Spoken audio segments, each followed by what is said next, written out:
It is on record, it is indisputable that the PDP is the largest party in West Africa. Larger than APC, larger than any other party, and will continue to be the strongest that has ever been in this country. After we lost the election, of course, there's been a lot of confusion, rivalries in the party. You know what happened in the election itself, where some members of the party did not support the presidential candidate, and so on. So we have issues that we are trying to resolve. But where we are now on the question of the secretary, it's a very simple matter. When the National Secretary, Anyanwu, left his office, went to contest for governor in Imo State, he vacated his position. By the constitution of the party, if you've been away for that much time, I think about 6 months, the position becomes open for your zone to now nominate somebody else to occupy the position. Okay. By the constitution of the party. And this is what happened.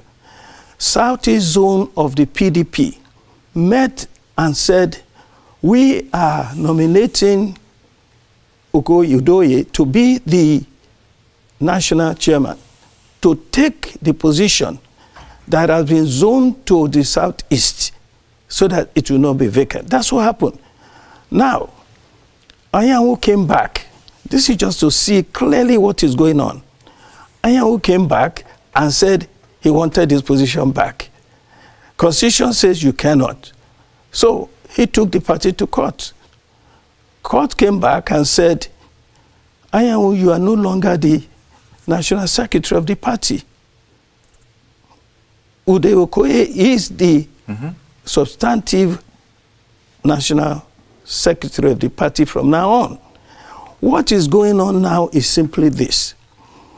Anyanwu has refused to obey the court order to stay away and is appealing again. That's what's going on. It's just a man who does not want to be a gentleman, because we have a problem in the PDP. Evidently, the way Anyanwu is behaving, it seems to be that he's on the script of Wike, who has determined that he's going to weaken the party from within. He's still angry about losing the presidential primaries to Atiku. And Anyanwu is his right-hand man. This is what is going on in the party. Yeah, but at the beginning, and thank you very much for this explanation, but in the beginning you explained that the APC, I was saying in my mind, which one concerned APC in this matter at all? You're talking about the APC interested in weakening the PDP. Definitely. I mean, these people are, you know, opponents, political opponents, yes, you know, operating within a civilized legal framework, but opponents nevertheless. So I was a bit surprised that, look, as you know, in tennis there's a thing called an unforced error. Look, whether it's legal, whether it's moral or not, it goes on in political parties. You try your best to weaken the opponent so that you become stronger. That's what's going on. So let's admit that that's going on. Yeah, but can that be done from outside? I mean... No. What do? You have insiders that are double agents. Oh, that's a weighty charge. It is not a weighty charge. It is obvious. Wike is a member of the PDP, a leading member for that matter, who has said publicly that he's working for APC. Is that not double agency?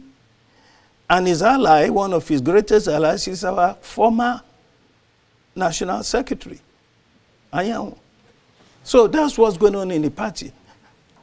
Atiku said recently that the opposition, that APC is giving money to Labour people, giving money to PDP people, bribing them to come to APC, and it's happening. Is it not true? No, Adetokunbo's gone to APC. They got, look, Allegedly, they got 50 million. Wherever they got, they were PDP leaders that have gone to APC. Publicly, Sumbo Nitiri, Salvador, who was our state chairman, Dr. Adetokunbo, who was our gubernatorial candidate in 2011, Wahabo Oniko, who was our secretary, was secretary of the party, so a Lagos State secretary of the party. All of these people have gone to APC. And what we know is that you don't go for free. Your President Tinubu is a very generous man. So we understand that they were paid to go. But that is what is going on in the politics. Well, when you say, you know, as seriously as you can speak about this matter, directly implicating the president in internal political party matters. Look, I was going to ask, is there a problem of leadership in the head of the APC? Yes. He is not, he's a politician, and we can say anything we want to say about him. If he doesn't like it, he should quit being president. That is the way it is. I can say anything, because how are these people going to go to APC without the consent of the president? Tell me. Are you talking about leadership of the party here? Leadership of the party. The head of the leadership is the president. It just so happens that, it hasn't always been like that. He's not committed any crime. Let's go on. Yes, indeed, we will. But I just wanted to... you can't put all of this, I would imagine, on, for example, Tinubu's head. Wike that you started from, yeah, he's in Tinubu's government. But he said nothing will move him from the PDP. That he's not about to quit the PDP, that he's going to continue to be a PDP member. Now, he might not be the exact ideal kind of membership that you want, but... His PDP on paper, in reality, is working for APC. You are disowning him, right? You are disowning him, and he is not disowning you. He is not disowning PDP, but PDP seems to be disowning him. We must disown him because he's a double agent. He's an enemy of the party. But he's not done anything in secret. He's not done anything in secret. So what? Okay. So if I attack you now, you say I didn't do it in secret. I steal from you, I didn't do it in secret. Does that make it good? Does that make it right? The man is a political criminal. It's obvious. Everybody's seen it. This is a man who swore on oath that if he ever does anything wrong to PDP, may God punish him and his children. He doesn't care.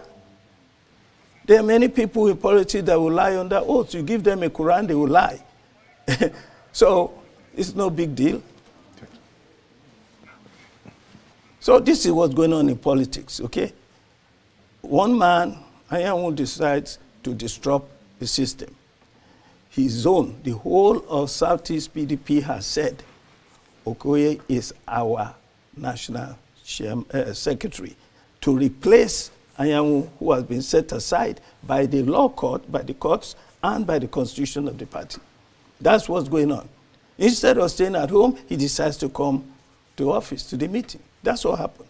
And, well, so PDP is still suffering, I would guess, as an outsider. It is still suffering from a lack of a cohesive kind of leadership where people, I mean, amongst yourselves, this is how we have agreed under this particular leadership. That seems to me, you don't even need to be a political science student to see that there's a problem here. There are too many leaders. I will not disagree with you. If Anyanwu was in APC, he would have been thrown out of that meeting. He would not even have dared to come to that meeting because the issue would have gone to the leader of the party before the meeting, and would have been resolved as they did with the case of Obasa recently. Obasa would have been making a lot of noise, would have been here there if Tinubu hadn't said, that's it, you leave, that's it. APC has a leader, one leader. Unfortunately for PDP, we are so democratic, we are democratic to a fault. That is the problem with the PDP. Every leader has a say, and we are always waiting for court. What the court says, because do you know why Damago is still there? Because the court says, court has told us we cannot remove him because when Ayu left, Ayu did not leave peacefully. Ayu took the party to court. So court said, the way things are now, you must keep this acting in place until further notice. It looks like the NEC meeting of next month, February 2025, will resolve these issues. So that sort of, this explains a bit more where I started off from, that you sought to interrogate, say, what do you mean by that? When I said, is PDP in trouble again? Because it's this kind of thing, and that I really meant, and it's only you that could have put it into this kind of context.